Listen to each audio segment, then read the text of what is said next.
When I first arrived in this country, I still smelled like hospital sanitizer. My diploma was fresh, printed in another language, with a gold seal that once made my parents cry with pride. 6 years of medical school, hundreds of sleepless nights, thousands of pages read, dozens of lives touched, even as a student. I came here thinking I would heal people, fix what was broken, but instead, I found myself breaking things. My first real job in this new land was demolition. Real, heavy-duty, dirty-ass work. No white coat, no stethoscope, just steel-toe boots, hard hats, and dust in every damn crease of my skin. I didn't care, though. Not at first. It paid better than most entry-level gigs. Minimum wage was something like $7.50 back then. I was making $16.50 an hour. I felt like I hit the jackpot. I didn't realize yet what it meant. They gave me a hammer and told me to swing. No training, no questions. Just swing. My first assignment? A building downtown, some old government office. Later, I'd find out it used to be part of the public health ministry. The irony didn't hit me at the time. All I knew was I was breaking things for money. Me, a doctor back home, tearing down a ministry of health with my bare hands. I remember the first day vividly. The cold concrete under my boots. The deafening sound of jackhammers echoing through the skeleton of a building. The crew was mixed. Some Eastern Europeans like me, a few older white guys, and a handful of black men, mostly from the Caribbean. Everyone kept to themselves. No one said much. There was a rhythm to it. Break, work, go home. But even in silence, you could feel the weight of the system. Some folks got treated better, got lighter loads, got more respect. And others, well, they got the short end of the stick. I didn't realize it at the time, but I was walking into a world where race decided your place before you ever spoke a word. The first guy to really talk to me was a Jamaican dude named Dre. He had a gold tooth and the smoothest walk I'd ever seen on a construction site. He laughed easy, but his eyes were tired. We shared a smoke outside during a break, and he said, "Yo, Doc, you swing that hammer like you trying to kill your past." I laughed, but I felt it. Deep. I was trying to kill something, maybe the pain of starting over, maybe the shame of having all that education and still being treated like a nobody. There were rules no one said out loud, but you felt them. If you were white, you got talked to with respect, even if you didn't do the work. If you were black, you had to prove yourself every day, twice as hard, and still might get sent home early. And if you were someone like me, brown skin, heavy accent, no connections, you floated in the middle, invisible, replaceable. My supervisor was this white dude, let's call him Chad. Bald, big gut, red in the face all the time. Life owed him something. He didn't say much to me at first, just barked orders, never explained anything. But I watched how he treated the black guys. They were nothing. He expected them to mess up, and when they didn't, he still looked disappointed. The day I truly saw it with no excuses was when Dre tried to lift a massive aluminum vent pipe. It was easily a two-man job. Dude was struggling, muscles flexing, sweat pouring. I dropped what I was doing and ran to help him. No thought, just instinct. Back home, you help your crew, period. Chad lost it. Did I tell you to stop what you were doing? You don't move unless I say so. Mind your damn job. He didn't swear, but the venom was there. Loud enough for everyone to hear, loud enough to humiliate. Something in me snapped. I stepped forward. I didn't even think. I just said, "That is my job. Helping my people ain't against the rules." He puffed up, got real close. Said something I can't even remember. My hands moved before my brain did. One quick combo, I was back in gym class throwing mitts. Chad hit the floor. Silence. For a second, I thought my life was over. I knew what came next. Police. Deportation. Maybe worse. But something else happened. One of the other supervisors, a black guy from the islands, tall and quiet, stepped in, told everyone to back off. Took me into the office trailer. "What's your name, man?" "Zach," I said, my voice shaking. He looked me dead in the eye. "Zach, you just crossed a line, but you crossed it for the right reason." His name was Andre. I'd later call him Dre. He didn't fire me. He moved me, put me on his crew, and just like that, I was the only light-skinned guy on a team full of black men. Not because I was special, but because I stood up when it counted. That day changed everything.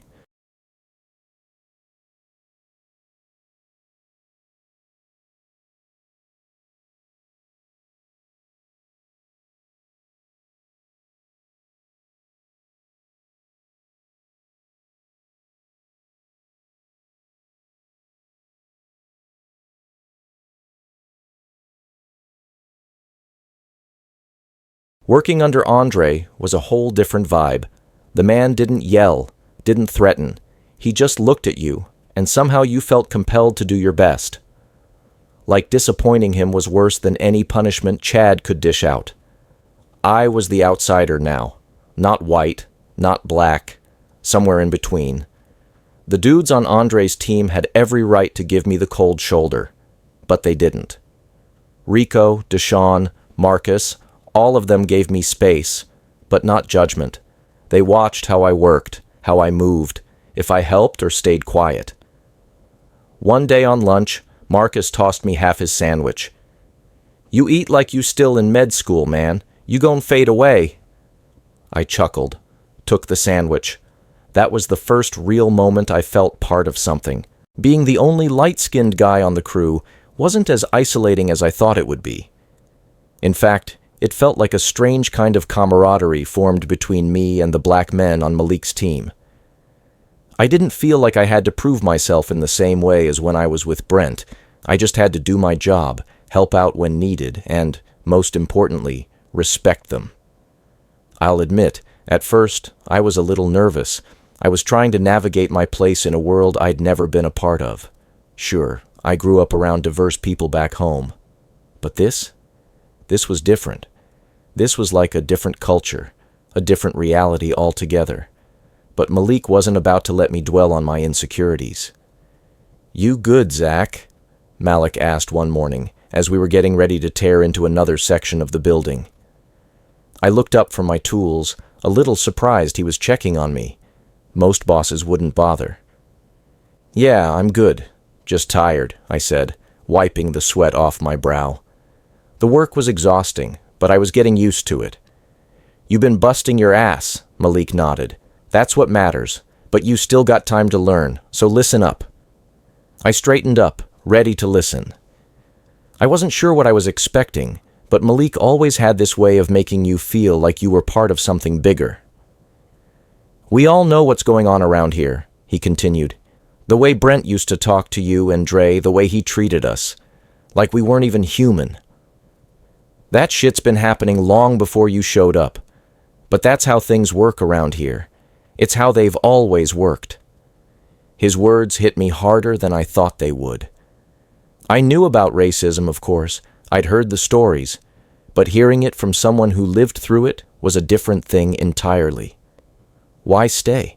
I asked, almost without thinking. "Why not just leave? Or fight it?" Malik gave a dry laugh. "Fight it? That's what they want. A fight. An excuse to call the cops, get us arrested, or worse. You don't win a war like this, man. You win by surviving. You win by doing what they can't take away from you." I thought about that for a second. It made sense, but it didn't sit right with me. I had spent my life learning how to fight, how to stand up for people, how to fight for justice. This question mark. This felt like surrender, but Malik wasn't talking about surrender. He was talking about strategy. The way he saw it, the system was built to break you if you tried to take it head on. You had to learn to move within it. You had to outlast them. We got to work, and I noticed how the rest of the crew moved. They weren't just working. They were surviving, adapting. They'd joke, laugh, even play pranks on each other, but the second the job needed doing, they were all business.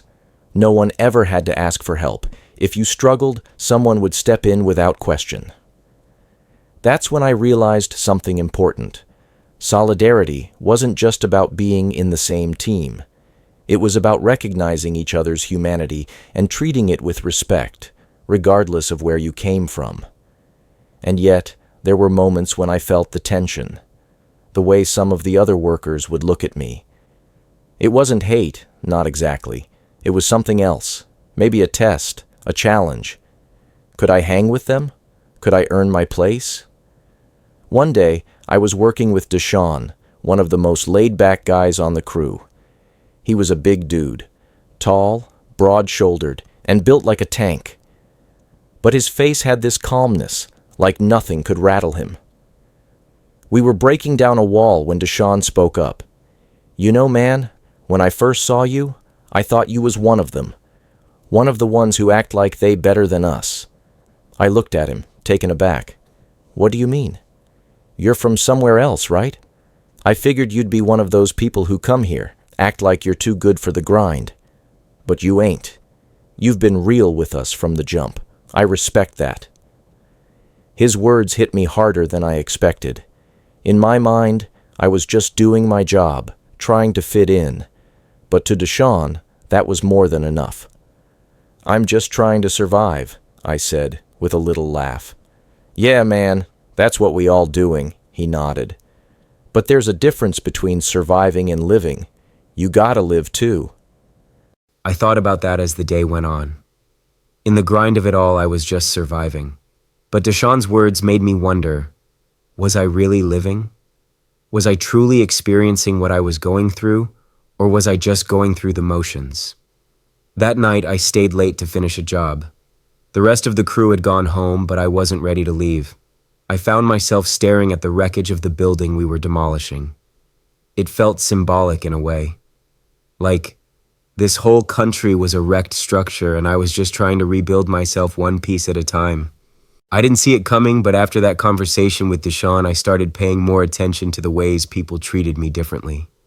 Not just the black workers, but the other white guys on the site. It was subtle.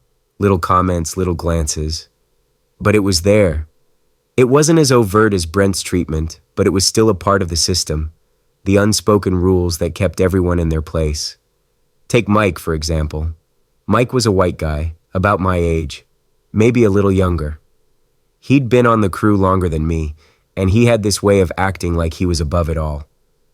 Like he didn't need to try. He got away with it, too. He was the type to show up late, disappear during breaks, and still somehow get away with doing less than everyone else. But it wasn't just his laziness that bugged me. It was how he treated the black workers. I watched him one day when Malik wasn't around. Mike made some offhand comment to Deshawn, something about him not being built for this kind of work, and I saw the way Deshawn's jaw tightened, the way his eyes narrowed. He didn't say anything back, just kept working, but I saw it. He was holding it in. Mike wasn't outright racist, but he didn't have to be. He benefited from the system. He was comfortable in it. He didn't have to do much, and he still got treated better than the black workers. And that, in a lot of ways, was more dangerous than the outright hostility Brent had shown. It was the quiet, insidious part of racism, the kind that's easy to ignore if you don't want to see it. The thing was, no one on the crew talked about it. It wasn't something anyone wanted to acknowledge. We all just kept working, kept pushing through the days like the unspoken rules didn't matter. But the truth was, they did matter. Every day that went by, I started seeing how much race played a role in this place, how much it shaped everything, the way we worked, the way we interacted, the way we saw each other. Things had started to get heavier on the site. At first, I didn't think much of the little jabs here and there. It wasn't like they were outright slurs or hateful comments. But there were times when I'd catch the way people looked at each other, especially between Mike and the black crew members. I didn't want to think much about it at first, but the more I saw, the harder it became to ignore. One day, Mike came to me offering a friendly advice about the job. He had this air of superiority, as if he was teaching me some kind of unspoken rule about how to handle the work. "Look, Zach," Mike said, lighting a cigarette with one hand while holding his tool with the other. "You're good at what you do, but you gotta remember, these guys?" He pointed over to the black workers, Malik, Deshawn, and a couple others. "They're here for a reason. They'll never be anything more than laborers. You want to move up? Stick with people who know how to work the system." I didn't say anything at first. Part of me wanted to challenge him, but I knew better. You don't make waves if you want to survive in places like this. But the words hung in the air. They weren't just racist, they were insidious. It was the kind of thinking that had been ingrained in so many people, passed down in whispers. It wasn't the outright hatred you could point to and call out. It was more about the assumption that the black guys didn't belong anywhere else but in those positions. And Mike had bought into it, hook, line, and sinker. I wasn't sure what angered me more, the words themselves or the fact that Mike thought I'd just accept it. But I kept my mouth shut. For now. Then one evening, I saw something that truly shocked me. Malik, who had been my biggest ally, was standing outside the site trailer, talking to Mike. Malik wasn't exactly a talker, but I could tell something was up. The conversation was heated, but quiet. Just enough for me to catch snippets of what was going on. "You think this is just a game, huh?" Malik said, his voice low and steady. "You think you can tell me and my crew how things work? You've got no idea, man." Mike's voice was defensive. "I'm just saying..." "No, you're not just saying. You're trying to keep things the way they've always been. You think you can keep us in our place? That's not going to work anymore. It took everything in me not to walk up and say something. But I didn't want to interrupt. The way Malik stood there, facing off with Mike, he wasn't scared. He wasn't backing down. Mike backed off, his words cutting short. It wasn't until later I understood what had happened. It wasn't just a disagreement about the work. It was a statement. Malik wasn't just a supervisor anymore. He was a man who had seen how the system worked and decided he wasn't going to let it dictate his crew's future. I respected that. A lot. It made me realize that Malik had been fighting battles long before I showed up. His entire existence on that site was an act of resistance. It wasn't just about doing the work. It was about survival, sure, but it was also about showing people who didn't want to see it that black workers deserved more, and I started to notice the difference. It wasn't just about race, it was about power. The power to be respected, the power to stand up for yourself. Malik had it, Deshaun had it, Rico had it. They didn't have to fight the way I thought they did. They fought by showing up every day, working hard, and making sure that no one could tell them they were less than. They fought by being better than anyone else on that job. I had to ask myself, was I willing to fight in the same way? Right. As the weeks went on, I began to settle into my new role. Things weren't perfect, but they were better than they had been under Brent. I felt like I was finally starting to prove myself to the crew. I'd come in with no idea of how to swing a hammer, and now I was getting the hang of it. But more than that, I was learning how to navigate the unspoken rules of the site, how to show respect, how to build trust. The thing was, even though I felt like I was doing better, I couldn't shake the feeling that something still wasn't right. The more I observed, the more I saw how much the black workers were still held back by the system. I didn't get it at first. I mean, I was with Malik, right? But even Malik had to play by the rules. He had to move carefully, watch his back. One afternoon, Malik and I were sitting down for a quick break, and he started talking about his journey, about what it had taken for him to even get that supervisor position. "I had to fight for everything," Malik said, wiping sweat from his brow. "You know how many black guys they try to keep out of these positions? How many of us are stuck working under some dumbass like Brent?" I nodded, not fully understanding, but sensing the depth of what he was saying. "Every damn day, man," he continued. "You do the work. You work hard, but you still have to watch out for those backdoor politics, for the guys who think they know better just because they're white, and that's the game. It's not about being good at your job. It's about surviving in their world." It hit me like a punch in the gut. It wasn't just the work. It was the way that every black person on that site was fighting an invisible battle. They were playing a game that no one could see, but everyone was affected by it. And I had been naive enough to think that if I worked hard enough, I would be treated like everyone else. But now I saw it. I was never going to be treated the same as Malik or Deshaun. I was an outsider, no matter how much I tried to blend in. I would always be the other. And no matter how hard I worked, the system would still be stacked against me too. And I had to ask myself again, what was I going to do about it? It was late in the afternoon when the heat began to wear on me. My body was aching, and my hands were raw from the constant grip of tools. It felt like every day was a battle against exhaustion, but it wasn't the work that was starting to break me. It was the constant tension in the air, the way things were always just a little too quiet, the way people spoke in half sentences, like they were afraid of saying the wrong thing. That day I was working alongside Deshawn and Marcus. The sun was setting and we were finishing up a project that had taken all day. I could feel the weight of it, the sweat dripping down my neck, the dirt that had accumulated on my face like a mask of exhaustion. It wasn't glamorous work, but it was honest, and that's what kept me going. But when I looked over at Deshawn, I saw something different in his eyes, something I hadn't noticed before. It was like he was carrying a weight that no one could see, a weight that didn't belong to the job, but to something else. "Yo, Marcus," Deshawn said, his voice unusually low. "You ever think about how much we gotta work just to get a little respect around here?" Marcus, who was usually the calm one, didn't respond right away. He just kept working, his eyes focused on his task, but I could tell it had struck a nerve. I mean, Deshawn continued, his voice thick with frustration, "we bust our asses every damn day. We don't get no credit for it. Just 'cause we black, we gotta work twice as hard to get half the respect. And even then, it ain't enough." I didn't know how to respond. I'd heard things like this before, but this time it hit differently. It wasn't just some casual complaint, it was the truth. The reality of living in a world where your skin color dictated how much you had to fight for what you deserved. And then Marcus, who rarely ever spoke up about these things, finally spoke. "It's not just about work, man. It's about survival. You can be the best at what you do, but they'll never see you as anything but a black guy doing a job. They'll never see you as equal. They'll never give you a chance to be more than just the laborer."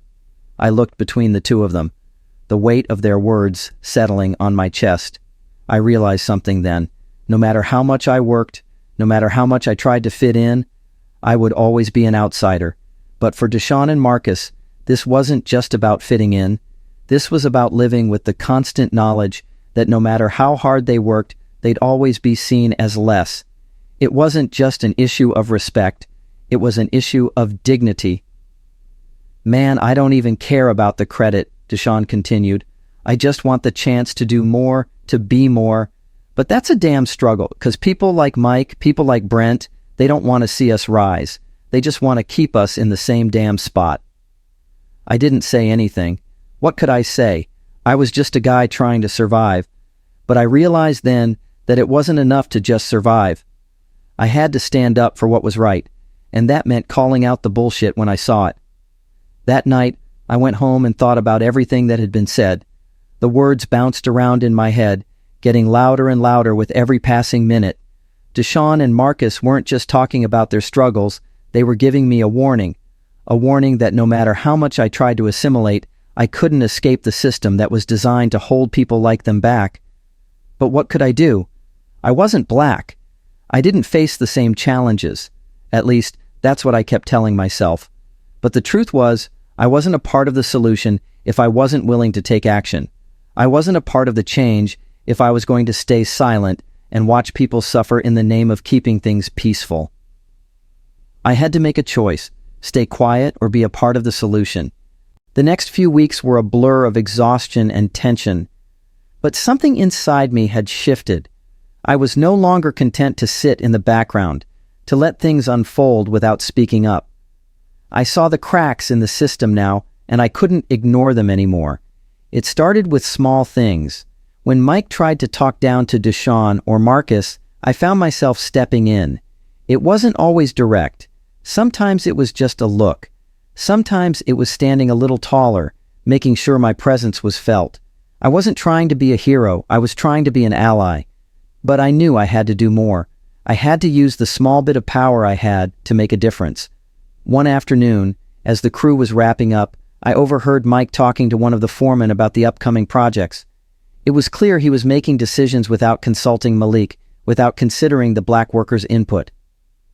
"That's not how we do things around here," I said, my voice firm. If you're going to make decisions, you better include Malik. He's the one running this crew, not you." Mike's face twisted in disbelief, but I didn't back down. "Malik deserves respect. He's earned it. Don't forget that." Mike didn't say anything after that. He just turned away, muttering under his breath. That night I felt like I'd won a small victory, but it was more than just a confrontation. It was a realization. I wasn't going to fix everything with one sentence, but I could start making waves. I could start pushing back against the system that kept people like Malik, Deshaun, and Marcus down. And that felt like a start. But I also knew it wouldn't be easy.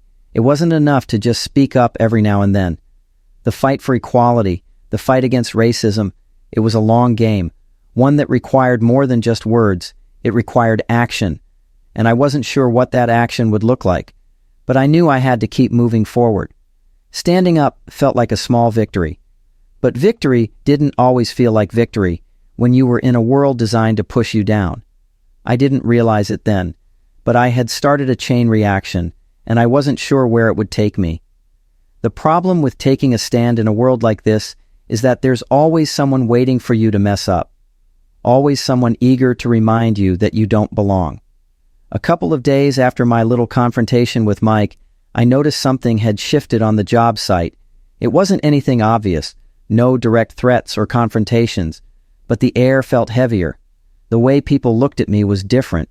I wasn't sure if they were curious or resentful, but I knew that standing up to Mike had made me a target. The worst part was, I couldn't even pinpoint who had an issue with it. Was it Mike? Was it someone else in the crew? Or was it just the fact that, by standing up, I had drawn a line in the sand that was hard to cross back over? One afternoon, I found myself working alongside Dre again. He had this way of moving that made him seem like he didn't care about anything, but I knew he was sharp, too sharp to miss the tension. He always had an eye on the pulse of things, and when he looked at me, I could tell he had a question. "You good, Doc?" Dre asked, his voice soft but steady. He never used my real name, just Doc, a nickname that had stuck from the moment I'd joined the crew. "I'm good, man. Just a little tired," I said, trying to brush off the weight I was feeling, but Dre wasn't having it. "You sure? I've been watching you. Something's up." I hesitated. I didn't want to admit it, but Dre knew. He knew everything. "It's just, I don't know. I'm just tired of it, man. Tired of seeing people like Malik and Marcus get treated like shit every day. Like they're less than." Dre's eyes narrowed. "You feel that, huh? I can tell you're not used to it. You never been on the other side of that shit before." I didn't respond immediately. I wanted to tell him that I had been a part of the system that treated people differently based on their skin color. I wanted to explain that even though I had never faced the kind of racism my coworkers had, I had still felt it in small ways. But I didn't know how to say it. I didn't know if I even had the right to say it. Instead, I just nodded. "Yeah, I guess I'm seeing it more now." Dre gave me a knowing look, like he understood. "You're gonna have to choose your battles, Doc. You can't fight everything, but when you do fight, you better be ready for the fallout." And that was the thing I didn't fully understand yet. Standing up for what was right had consequences. It didn't just feel like a moral win, it put you on the line between what you were willing to tolerate and what you were willing to change. A few days later, the consequences became clear. I was working with Malik, tightening some bolts on a new section of the building when Mike, the foreman, walked by. He had that smug, self-satisfied grin on his face, the one I hated more than anything. "Hey, Zach," Mike called out. "I need to talk to you in the trailer." I didn't like the sound of that. "What's up?" "Just come with me, now." I looked over at Malik, who gave me a subtle nod, a silent reminder that I didn't have to take whatever came next lying down. He didn't say anything, but I could tell he knew what was going on. He didn't have to tell me. I knew what happened when the bosses decided they didn't like something. It was always a way to push you back into line. I followed Mike into the trailer, trying to steady my breath. My heart was pounding in my chest. The second we were inside, Mike slammed the door behind us. "What the hell do you think you're doing, stepping in like that?" he hissed. "You can't talk to me like that. You understand?" I stood my ground. "I'm just calling it like I see it. I'm not going to let you treat people like that. It's wrong." Mike shook his head, looking at me like I had two heads. You don't know what the hell you're talking about. You think you can come in here and lecture me about respect? You don't belong here, Zach. You're a damn liability. You want to play with the big boys? You better understand how this game works. I didn't back down. I looked him in the eye and said, I don't care about your game. I'm just here to do my job. But I'm not going to let you treat people like crap just because they don't look like you. For a moment, there was nothing but silence between us. I could see the veins in Mike's neck bulging. He was furious, but he didn't say anything. He didn't have to. We both knew that this was his way of showing me who was in charge. I'll be watching you, Zach, Mike said, his voice low and cold. And if you pull this shit again, I'll make sure you don't work here anymore. I didn't say anything. I didn't need to. I knew what he was implying. And in that moment, I realized that this wasn't just a matter of standing up for the right thing. This was a test of whether or not I was willing to sacrifice everything for my principles. When I walked out of that trailer, I felt different. I wasn't sure if it was because I had just confronted Mike, or if it was because I realized that no matter how much I stood up for what was right, there would always be consequences. But there was something else too. A realization that kept gnawing at the back of my mind. I was no longer a bystander in this world of racism. I wasn't just watching from the sidelines. I had become a part of it. A small part, yes, but a part nonetheless. I had inadvertently crossed over into the world of racism at work, where it wasn't enough to just witness it. I had become a participant, and now I had to decide how far I was willing to go to challenge it. After that trailer meeting, word spread fast on the site, though no one said anything directly. It's funny how silence can speak louder than words. People looked at me different. Some nodded when they passed me. Others kept their eyes down, like they didn't want to be associated with someone who was now marked. The guys on Malik's crew, though, they had my back. You all right, Doc? Marcus asked during break the next day. He was sipping his iced tea, legs stretched out on a stack of plywood. Yeah, I said. Mike gave me the watch yourself speech yesterday.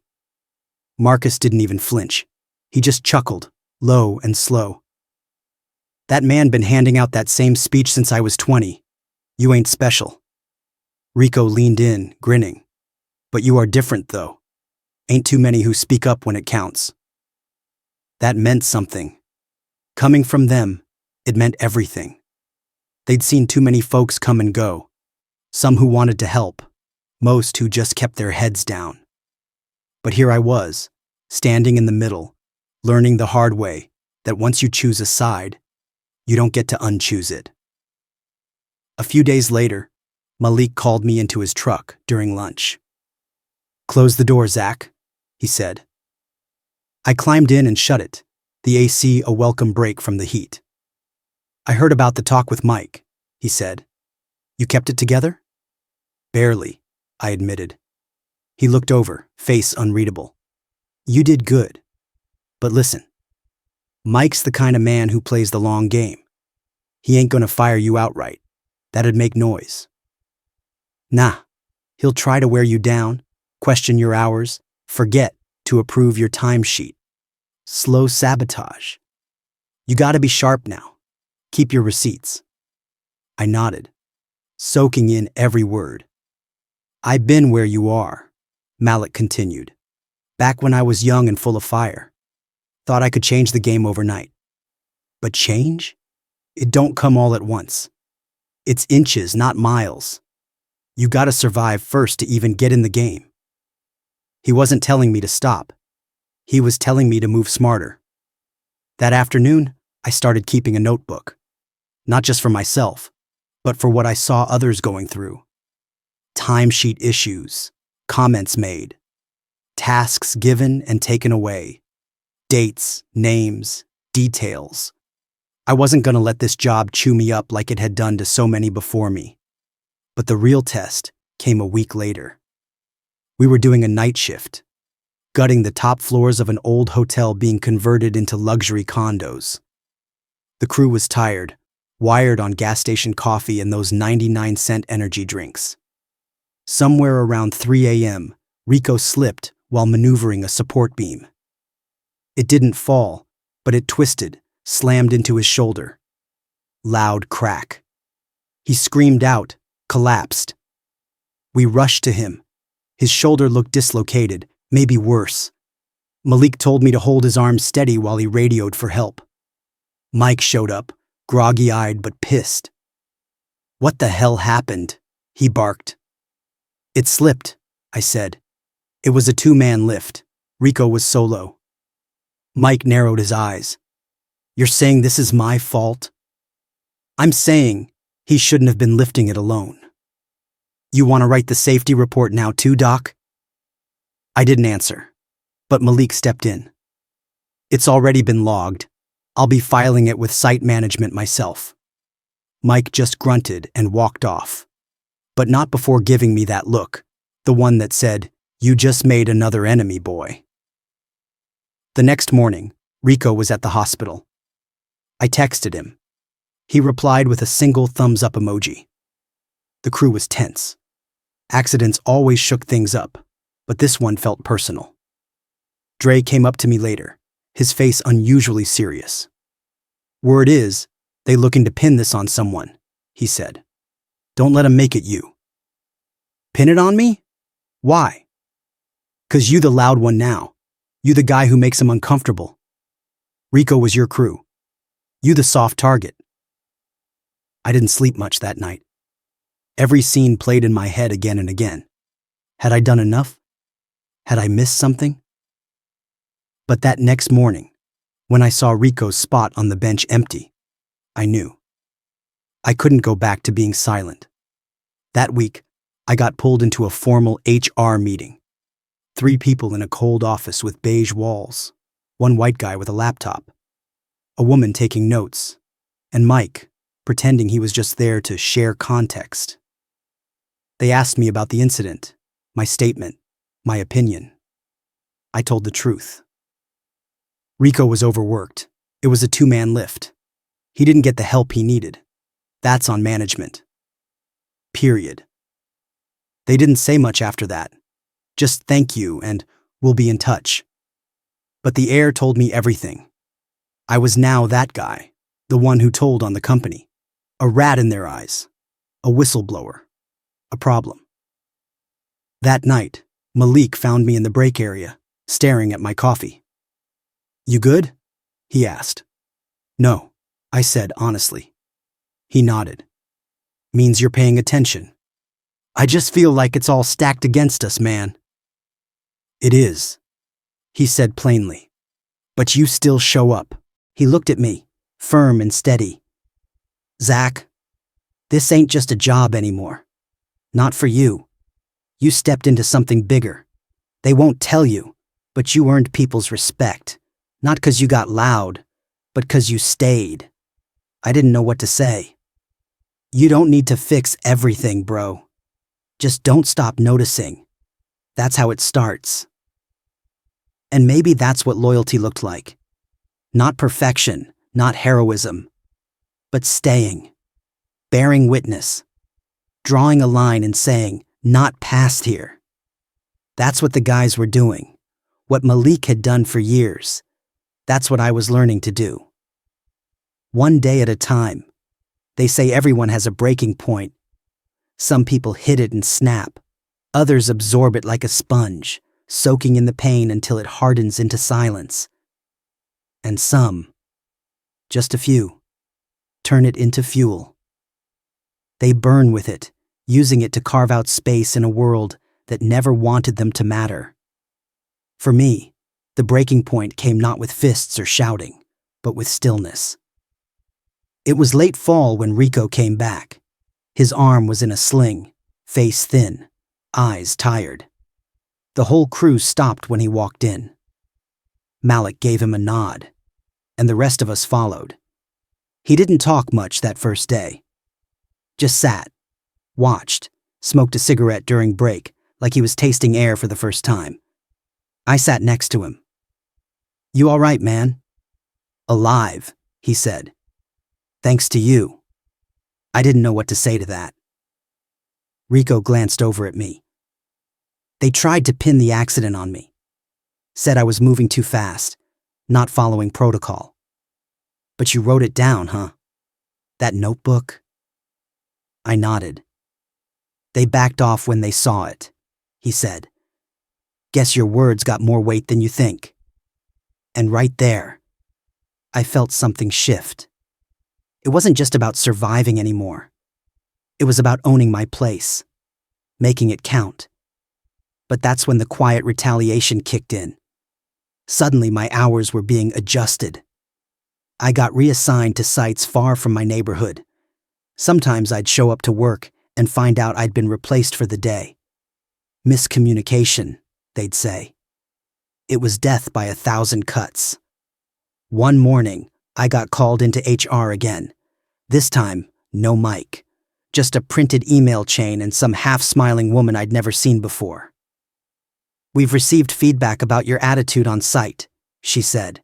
Multiple complaints. I blinked. From who? We can't disclose that.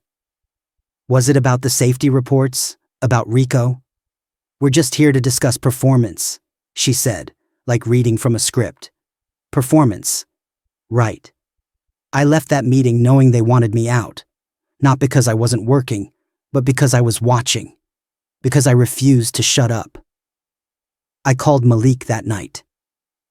They're coming for me, I told him. They always were, he replied.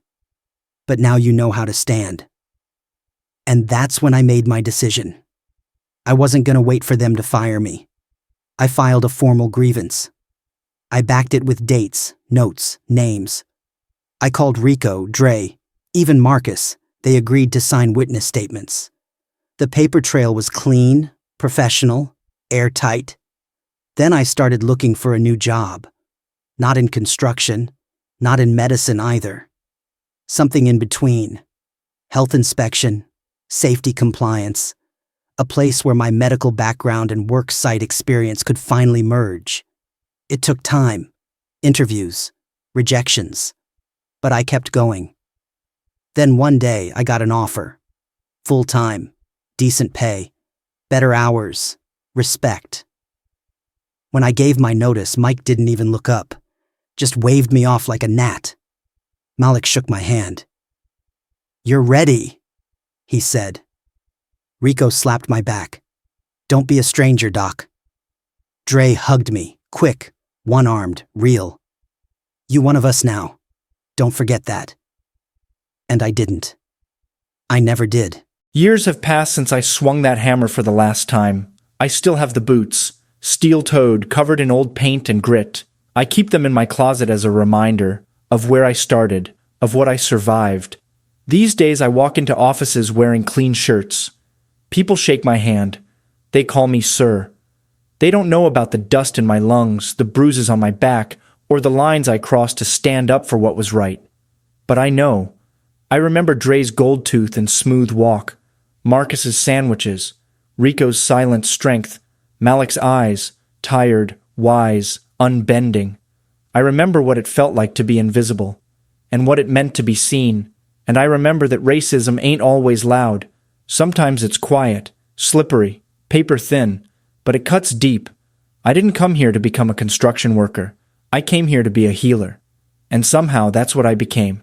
Not with scalpels, but with truth, with witness, with solidarity. This story isn't just about me. It's about every black man who clocked in knowing the rules weren't made for him. It's about every immigrant who swallowed pride just to survive. It's about everyone who ever got told, "You don't belong here," and stayed anyway. It's about you if you've ever looked around and felt like you were the only one who cared. You're not. We see you. We are you. And we're still here. Still swinging. Still healing. One broken system at a time.